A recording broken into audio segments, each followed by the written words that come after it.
Hello everyone, আজকে আবার একটা ছোট্ট প্রেগন্যান্সি রিলেটেড ভিডিও নিয়ে তোমাদের সামনে হাজির হয়ে গেছি।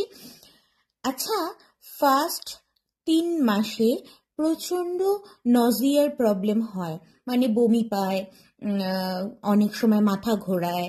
তো এগুলো কি শুধুমাত্র সকালবেলাতেই হয়, যেটা আমরা বলে থাকি মর্নিং সিকনেস?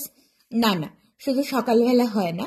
অনেকের দেখা গেল সকালে ঘুম থেকে ওঠার পরে একদম স্মুথ যাচ্ছে দিনটা, হঠাৎ করে সন্ধ্যেবেলার দিকে তার বমি হতে শুরু করলো। কন্টিনিউ রাত্রি 11টা 12টা পর্যন্ত চললো, কিংবা গোটা রাত্রি না ঘুমিয়ে এরকম হতেই পারে, এদিকে ঘুম পাচ্ছে এদিকে বমি বমি ভাব পাচ্ছে।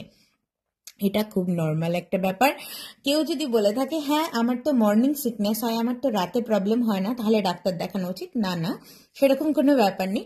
ডাক্তার তো অবশ্যই দেখাতে হবে, কিন্তু এই ছোট ছোট ব্যাপারগুলো হয়েই থাকে। অনেকের মর্নিং সিকনেস হয় না, অনেকের ইভিনিং সিকনেসও হয় বলতে গেলে, যেটা সন্ধ্যেবেলার দিকে হয়ে থাকে।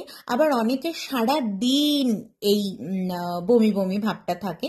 তো এটা নিয়ে এত ভয় পাওয়ার কিছু নেই। যদি এরকম তোমাদের সঙ্গে হয়ে থাকে, তাহলে ব্যাপারটিকে খুব নর্মালভাবে, খুব সাধারণভাবে তোমরা নাও। সঠিকভাবে জল খাও, যাতে বডি ডিহাইড্রেটেড না হয়ে যায়, কারণ বমি করলে বডি ডিহাইড্রেটেড হয়ে যায়, জল বেরিয়ে যায় শরীর থেকে, এবং অনেক সময় গলা চিড়ে যায়। তো এই জিনিসগুলোতে একটু খেয়াল রাখবে। পরের ভিডিওটা আমার এই টপিকটার উপরেই থাকবে। দেখা হচ্ছে নেক্সট ভিডিওতে।